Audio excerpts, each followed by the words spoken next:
No Natal, minha sogra olhou para minha filha de 6 anos e disse: "Filhos da traição da mamãe não têm direito de me chamar de vovó."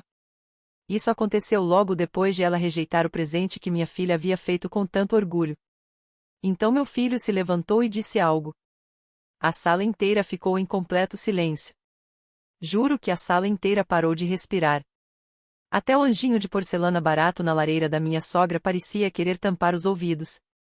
E eu? Fiquei ali, como se alguém tivesse desligado meu cérebro. Minha boca abriu, fechou, abriu de novo, como um peixinho dourado sofrendo um trauma emocional. Minha filha de 6 anos, Mia, não compreendeu todas as palavras. Não completamente, mas ela entendeu a rejeição. O rosto dela se amassou como papel de seda molhado. E foi nesse momento que uma tontura me atingiu tão forte que precisei segurar o encosto de uma cadeira. Não porque achasse que poderia cair. Não, eu precisava da cadeira para não acabar segurando minha sogra Sharon. Tudo estava tão normal apenas um minuto antes, ou pelo menos no nível normal da Sharon, que significa agressivamente festivo e profundamente falso. A árvore dela brilhava. As velas de canela competiam com o cheiro de presunto queimado vindo da cozinha. Os presentes estavam empilhados como se estivéssemos filmando um comercial de gastos excessivos de fim de ano. E, claro, o favoritismo rolava solto, como vinho barato no encontro da Associação de Pais. Bella foi a primeira.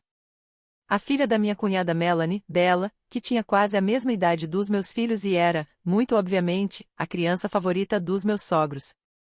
Ela entregou à minha sogra, Sharon, uma caneca que havia decorado na escola, cheia de glitter e com relevo irregular, parecendo precisar de internação imediata.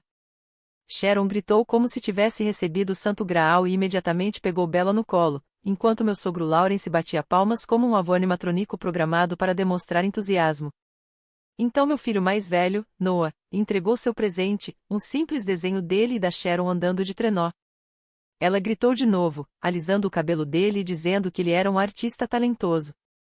Eles deram a ele uma caixa maior que ele, e quando ele abriu, era um carrinho de controle remoto com luzes piscantes e rodas que, aparentemente, podiam andar nas paredes, no teto ou até no espaço.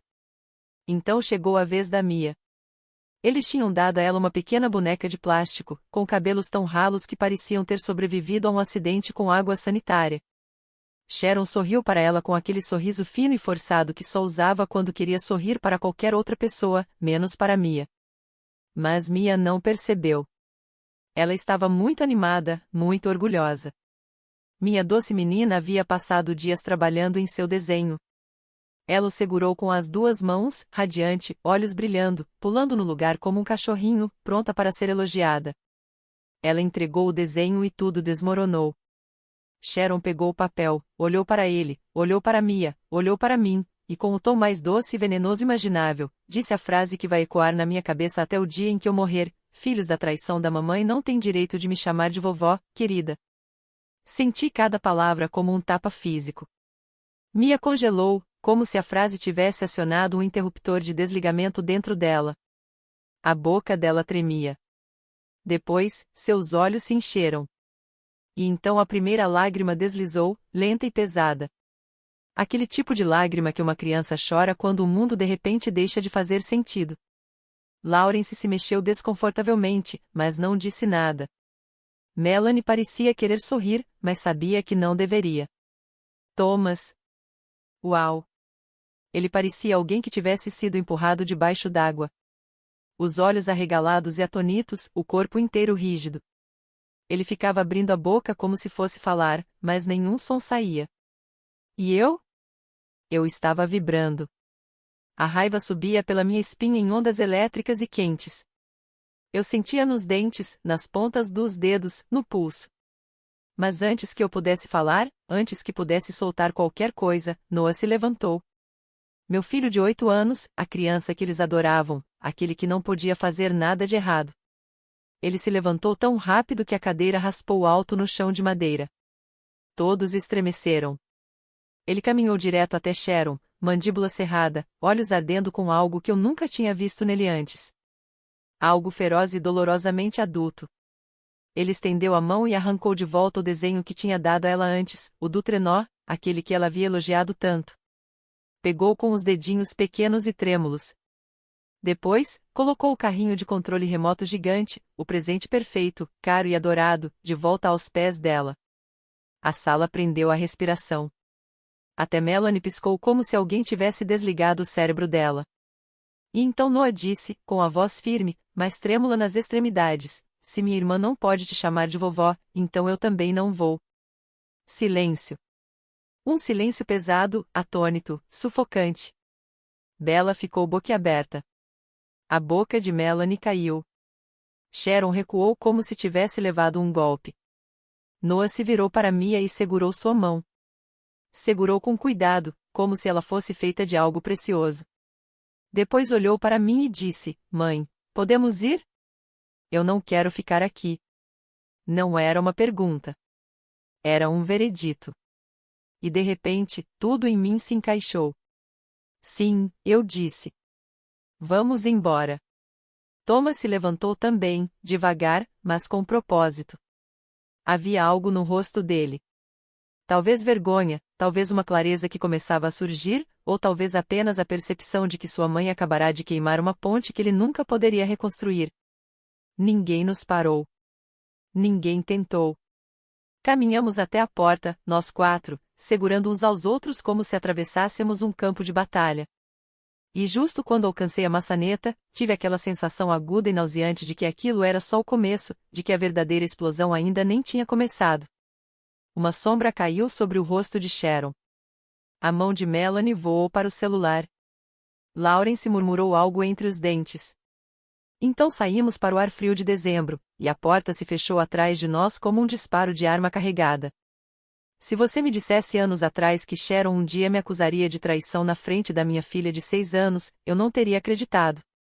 Não porque ela não fosse capaz, mas porque eu não achava que o universo seria tão literal assim. Mas aqui estamos, e honestamente, os sinais estavam todos lá. Eu apenas continuava me dizendo que não estavam. Vamos começar do começo. Conheci Thomas em uma noite de jogos a qual eu nem deveria ter ido. Eu tinha tido um dia terrível. Aquele tipo de dia em que você começa a repensar agressivamente todas as escolhas da sua vida. E uma amiga me convenceu a sair. Teria comida, ela disse. Talvez alguém bonitinho. Havia comida. A parte do bonitinho era debatível. Entrei e o vi. Um cara alto, com aparência nervosa, usando uma camiseta da NASA, organizando peças do jogo por cor com a intensidade de alguém desarmando uma bomba. Ele olhou para cima, empurrou os óculos no nariz e disse, completamente sério: as distribuições de probabilidade neste jogo favorecem fortemente o jogador que começa. Ele me conquistou ali mesmo, porque por baixo da fala desajeitada e da aula de estatística, ele era gentil. Ele ouvia quando eu falava. Se importava profundamente com as coisas, mas não de forma performática como a maioria das pessoas. Era revigorante. Ele não era charmoso. Não era suave, mas era sincero de um jeito que fazia você acreditar que ele dizia cada palavra de verdade. Infelizmente, ele foi criado por pessoas que acreditavam que sinceridade era um defeito genético.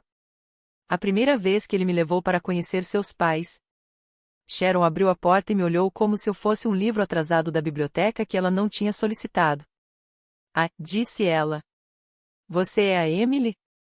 Sim, eu respondi. E você é Sharon? O sorriso dela se apertou. Você é mais baixa do que eu esperava. Certo. Ótimo. Começo excelente.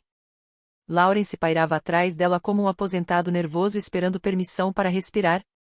Ele apertou minha mão com toda a confiança de um homem treinado para nunca ter uma ideia própria. Dentro da casa, havia um santuário à excelência acadêmica de Thomas. Cada parede estava coberta de fotos desde bebê até o doutorado, como se documentassem a evolução de um espécime premiado de laboratório. O jantar foi uma longa interrogação disfarçada de conversa educada. O que seus pais fazem? O que você estuda? Sabe cozinhar? É boa com dinheiro. Thomas é muito especial. Sabe, ele precisa do tipo certo de esposa. Sob a mesa, Thomas apertava meu joelho como quem dizia, eu sei. Apenas aguente. Eu aguentei, mal. O que eu ainda não sabia era que também estava fazendo um teste para competir com a família dele pelo dinheiro dele. Descobri que ele ajudava financeiramente a família completamente por acaso. Um dia, no início do nosso relacionamento, passei pela frente do laptop dele e vi uma aba do banco aberta. Não estava bisbilhotando, minha visão periférica apenas fez seu trabalho. Lá estava, um pagamento recorrente para a hipoteca dos pais dele. Por que você está pagando a hipoteca deles? Perguntei. Porque sutileza não é uma habilidade que eu possuo, ele saltou. Quer dizer, eles só precisam de uma ajudinha. Thomas, eu disse, você é um estudante de pós-graduação. Está um acidente de laboratório de comer cereal no jantar. Eu tenho bolsa, ele protestou. E o laboratório paga e eles realmente valorizam. Soiler, não valorizavam. Então notei outra linha, uma transferência para Melanie. Por que você está pagando sua irmã? Ela está entre empregos. Melanie está sempre entre empregos. É o habitat natural dela. Naquele momento, não discuti. Eu me disse que era dinheiro dele, família dele, escolha dele. Também me disse que era temporário, o que, em retrospectiva, foi adorável. Avançando, Thomas termina o mestrado, entra no doutorado, trabalha 70 horas por semana com salário de babá de escola pública e ainda envia dinheiro para casa como se patrocinasse dois competidores ingratos em um reality show. Então ele consegue um emprego bem remunerado em ciência aplicada e eu penso, finalmente, um respiro. Em vez disso, os pedidos aumentam. Programas especiais de Bella, novo diploma de Melanie, reformas na casa dos pais, uma contribuição mensal temporária que de alguma forma dura 3 anos. Cada vez que eu mencionava, Thomas parecia que eu estava pedindo para abandonar um filhote ferido. Eles precisam de ajuda, dizia. Estamos indo bem. Íamos indo bem porque cortávamos gastos discretamente enquanto os pais dele aproveitavam upgrades emergenciais no banheiro. Então Noah nasceu e todo o resto ficou em segundo plano por um tempo. Meus sogros o adoraram instantaneamente. Ele se parecia exatamente com Thomas. Continuavam dizendo, nossos Ds são fortes. Nossos, não meus, mas eu estava tão privada de sono que nem discutia pronomes. 2 anos depois, Mia chegou. Conforme ela saía da névoa de recém-nascida e suas feições começavam a se formar, comecei a perceber flashes de alguém que não via há anos. Minha falecida avó. Os mesmos olhos gentis, o mesmo meio sorriso, a mesma suavidade silenciosa no rosto. Isso me atingiu de uma forma para a qual eu não estava preparada. Minha avó foi o lugar mais seguro da minha infância. Quente, constante, infinitamente paciente. Ver pedaços dela em Mia parecia trazer um pouco dela de volta. Quando minha sogra viu Mia pela primeira vez, franziu a testa. Ela não se parece com o Noah. Ela se parece com minha avó, eu disse. Ah, respondeu ela, como se eu tivesse dito que o bebê era meio alienígena. Bem, espero que ela cresça na família, como sapatos ou dívidas. Então começaram as piadas. Você tem certeza de que ela é dele? Estamos só brincando. Relaxa. É só engraçado. Noel, Minnie, Thomas e Mia não sei de onde ela veio. Parece minha avó. Eu dizia de novo, e de novo, e de novo. Eles apertavam os olhos para as fotos, davam de ombros e continuavam insinuando que eu, de alguma forma, tinha recriado minha avó usando o DNA do carteiro. À medida que Mia crescia, a crueldade também. Pequenos comentários em aniversários, alfinetadas sussurradas em jantares de família. Ela realmente não se parece com o nosso lado. Talvez você tenha que contar a verdade para ela algum dia. O favoritismo também cresceu. Noah recebia os presentes grandes, os elogios, os passeios especiais. Mia sempre ficava com o resto, com os presentes de segunda categoria. Ela percebia. Sempre percebia. Uma vez, Noah recebeu um cupcake com cobertura dupla e topo de super-herói. Mia recebeu a versão triste e econômica. Noah calmamente transferiu metade da cobertura para o prato dela e deu o super-herói. Pronto, disse. Melhor. Eu tive que fingir olhar para o celular para não chorar em público. Tentei falar com Thomas. Não é intencional, disse ele. Intencional ou não, minha filha estava aprendendo que era menos naquela casa. E no Natal, Mia aprendeu exatamente o quanto Sharon a considerava inferior. Então, sim, quando Sharon empurrou de volta o desenho da Mia e disse: "Filhos da traição da mamãe não têm direito de me chamar de vovó", eu não fiquei chocada. Mas eu tinha terminado com aquilo. E eu não fazia ideia de que a detonação que ela desencadeou era apenas o começo.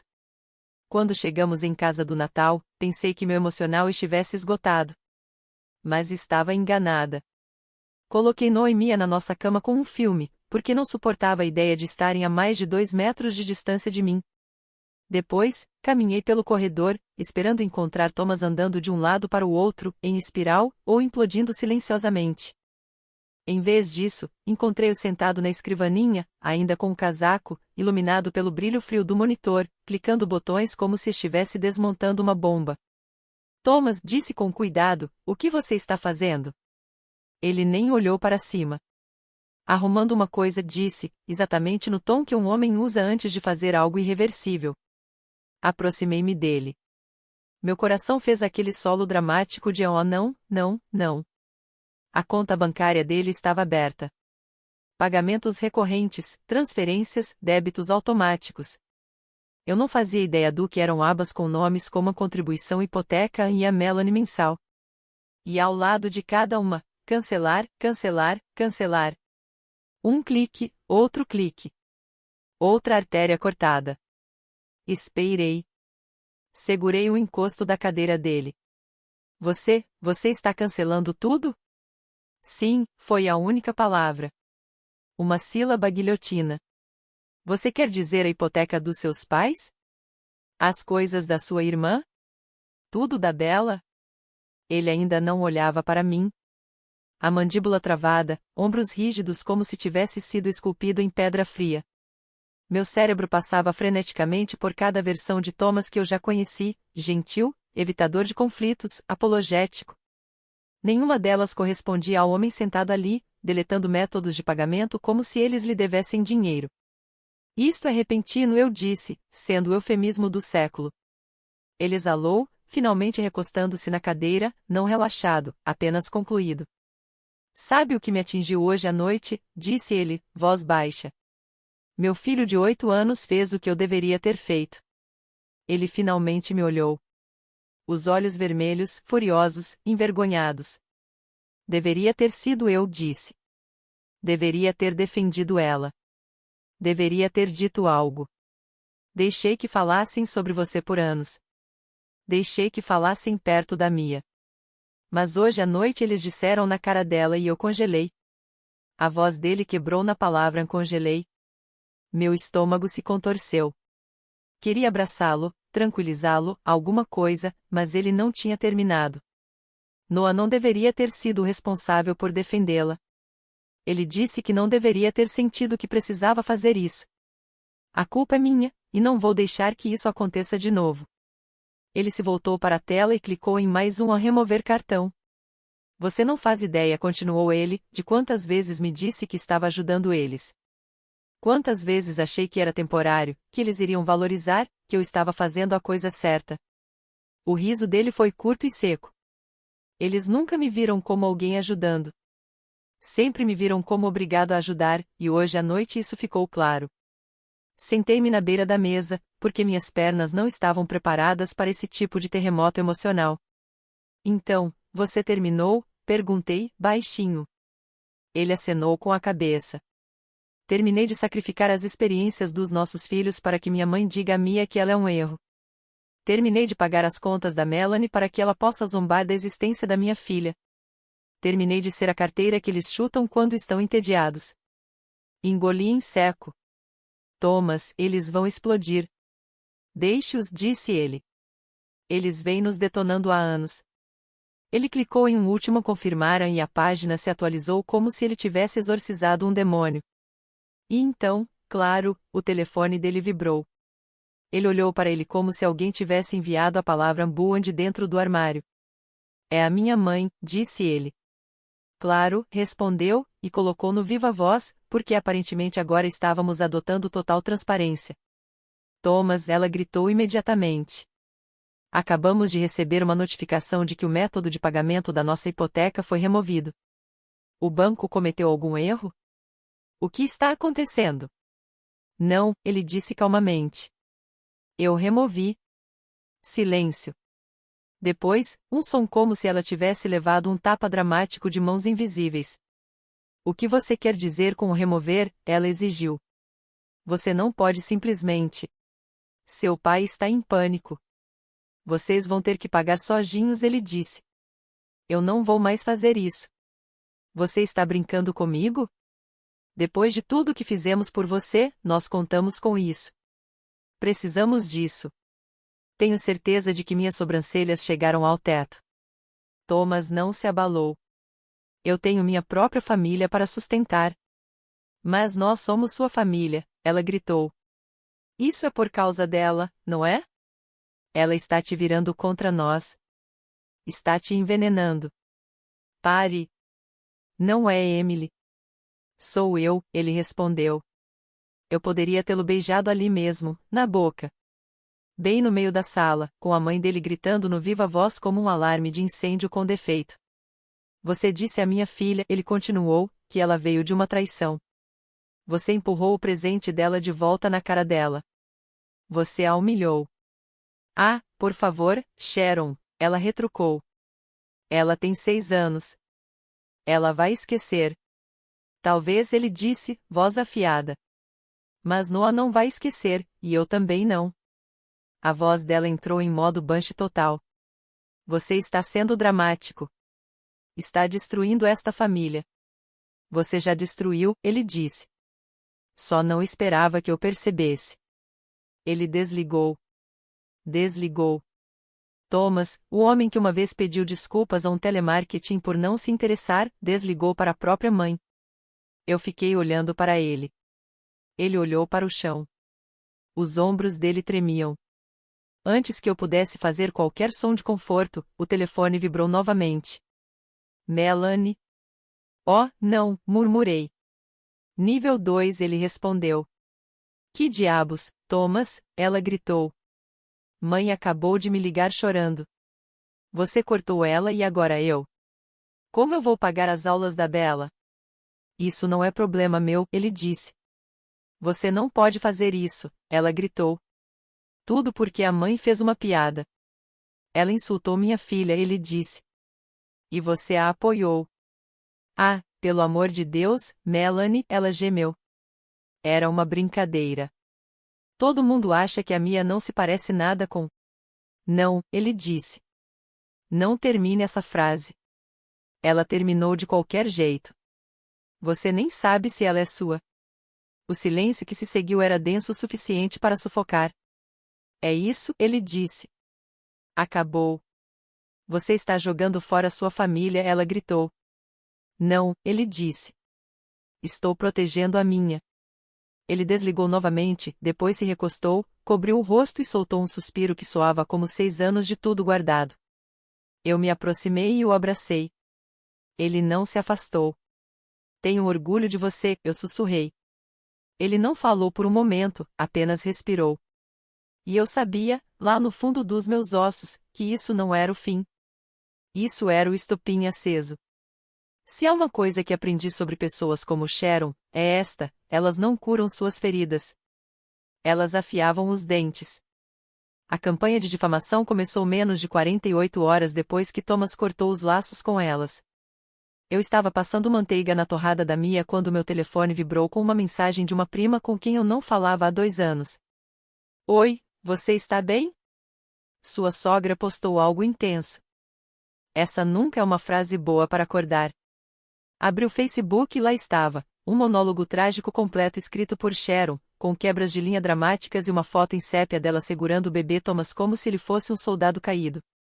Segundo ela, havia perdido o filho para uma mulher manipuladora, sido cortada financeiramente à força, alienada do neto por lavagem cerebral e punida por falar a verdade que todos podiam ver. Então veio o golpe final. Só nos preocupamos porque a Mia não se parece nada com a nossa família. Só queríamos proteger nosso filho. Por isso, fomos exilados. E então, como se invocada pelo próprio grupo do diabo, Melanie entrou nos comentários como uma animadora de marca de supermercado. Ela está usando ele. Ele está cego de amor. Isso acontece quando você deixa a mulher errada tomar conta. Havia capturas de tela de Noah e Mia lado a lado, com círculos ao redor dos rostos como se fossem evidências de uma cena de crime. Meu estômago se revirou. Emily? Thomas perguntou por trás de mim. Ele tinha aquele tom de me diga agora antes que eu faça um buraco na parede. Mostrei a tela para ele. Ele ficou olhando por um longo momento. A mandíbula caiu, depois se fechou, e então fez algo perigosamente parecido com um espasmo. Estão dizendo para as pessoas que você traiu, ele disse. Sim, eu disse. Bem-vinda à experiência Sharon, agora com bônus de humilhação pública. Ele esfregou o rosto. As pessoas realmente estão concordando com ela. Isso é insano. É, eu disse. Ela vem ensaiando essa narrativa há anos. Esta é apenas a primeira vez que ela tem uma audiência. E então, como se o universo tivesse decidido apimentar ainda mais a situação, as notificações começaram a explodir em tempo real. Uau! Sempre me perguntei. Ele deveria fazer um teste de DNA. Coitado do Thomas. Ela está claramente manipulando ele. Aquela menina não se parece nada com ele. Só estou dizendo. Meus pulmões pareciam pequenos demais. Thomas pegou o telefone delicadamente das minhas mãos e o colocou de lado antes que eu jogasse na torradeira. Você não merece nada disso, disse ele, baixinho. Só me diga o que você quer fazer, e eu estou com você. Respirei fundo. Vamos fazer o teste de DNA. Vamos acabar com esse circo. Mia não entendia por que alguém passaria um cotonete dentro de sua bochecha, mas Thomas explicou como se fosse uma atividade divertida do clube de ciências. Noah perguntou se ele também poderia fazer o teste. Dissemos que talvez da próxima vez. Esperar pelos resultados foi como prender a respiração debaixo d'água. Não porque eu duvidasse jamais, mas porque eu sabia o que aconteceria quando a verdade viesse à luz. E Sharon não poderia se esconder da luz do dia. Enquanto esperávamos, fui à casa da minha mãe e tirei as caixas de fotos antigas. O rosto da minha avó me olhava de todos os ângulos, sorrindo, sério, rindo com aquele mesmo enrugado suave nos olhos que Mia tem quando está genuinamente feliz. A semelhança não era apenas impressionante. Parecia que alguém tivesse costurado um pedaço dela dentro da minha filha. E isso era algo que Sharon saberia se não tivesse passado a última década fingindo que minha família não existia. Quando o e-mail do DNA chegou, abri sentada ao lado de Thomas no sofá, minha perna saltitando como um coelho nervoso. Probabilidade de paternidade, 99,999%. Exalei. Não percebi que estava prendendo a respiração há tanto tempo. Parabéns, disse, seca. Você é de fato o pai da criança que vem criando há 6 anos, ele resmungou. Me envie. Não respondemos a Sharon. Não comentamos a postagem dela. Não marcamos, confrontamos, enviamos mensagens ou discutimos. Simplesmente fizemos nossa própria postagem. Um collage, Mia sorrindo, Thomas segurando a bebê Mia, uma foto da minha avó, e uma foto de Mia ao lado da minha avó. E nossa legenda. Para quem ouviu os rumores, aqui estão os fatos. Mia é filha biológica de Thomas. DNA anexado. Ela também se parece exatamente com a avó da Emily, algo que você saberia se algum dia tivesse se interessado em conhecer a família dela em vez de questionar sua fidelidade por anos. Alguém disse à nossa filha de 6 anos que ela veio da traição da mamãe e que não podia me chamar de vovó. Isso foi dito diretamente para ela, na cara dela. É por isso que cortamos o contato. É por isso que o apoio financeiro terminou. Você não fala com uma criança desse jeito e ainda tem acesso a ela. Thomas repostou a mesma mensagem com um parágrafo extra. Desde a pós-graduação, eu enviei aos meus pais e à minha irmã cerca de $500 a $900 por mês. Qualquer coisa que pedissem, qualquer coisa que dissessem não conseguir cobrir.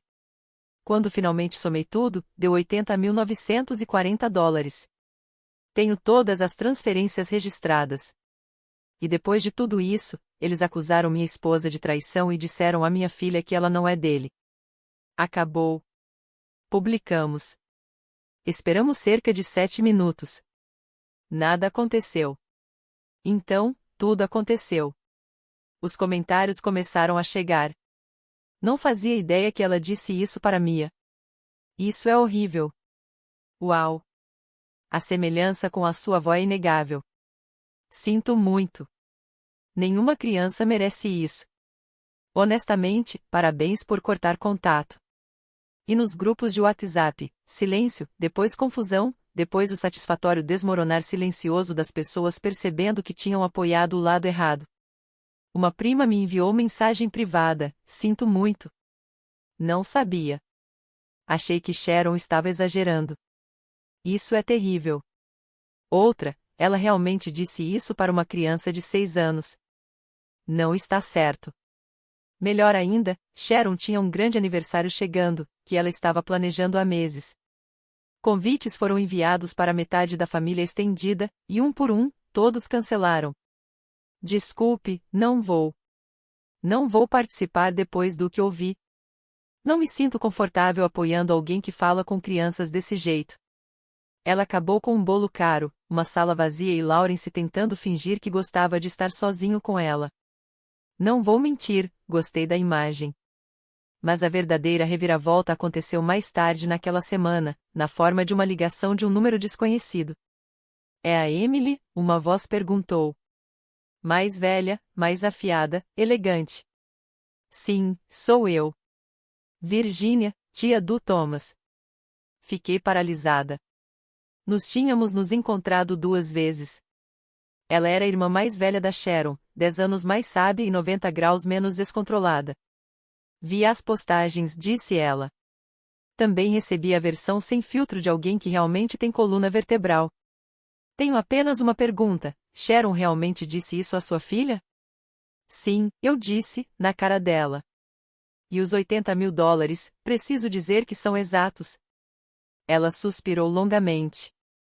Então tomei uma decisão, disse, a voz ficando firme. Meu coração deu um salto estranho. Que tipo de decisão? Do tipo que envolve advogados, disse ela. E testamentos. Segurei o balcão. Removi minha irmã, continuou. Todo o dinheiro que ela esperava agora vai para Thomas e para as crianças. Também criei um fundo fiduciário que começa a pagar imediatamente. Prefiro ver meu dinheiro ajudando uma família íntegra do que recompensando crueldade. Não falei. Não conseguia. E antes que eu me preocupasse, ela acrescentou: isso não é caridade. Isso é justiça. Seus filhos merecem mais do que crescer sob a sombra da amargura da Sharon. Quando desliguei, fiquei parada por um longo momento, atônita, com o coração batendo na garganta. Thomas entrou. Quem era? Sua tia, eu disse. Você vai querer se sentar. Porque, de repente, pela primeira vez em anos, o equilíbrio de poder mudou, não porque lutamos mais, não porque gritamos mais alto, mas porque alguém finalmente viu a verdade e decidiu que já era o suficiente. E a melhor parte, Sharon não podia me culpar por isso. Ela fez isso consigo mesma. 6 meses depois, e o silêncio ainda é delicioso. Meus sogros, nem tanto. Depois que Thomas cortou o cordão financeiro, eles despencaram rápido. Tiveram que vender a casa, reduzir o tamanho da vida e, segundo uma prima, finalmente admitir que talvez depender de uma herança futura não fosse um plano de aposentadoria, especialmente porque essa herança agora era nossa. A tia de Thomas, a mesma cujo marido milionário faleceu, reescreveu o testamento na mesma semana em que o drama explodiu. A fortuna substancial em que Sharon contava a vida inteira agora está em um fundo fiduciário para nossos filhos. E uma parte generosa para nós também. Enquanto isso, começamos a viajar, vivendo com tranquilidade pela primeira vez. Então, o que você acha? Foi longe demais ou não o suficiente? Comente e não se esqueça de se inscrever.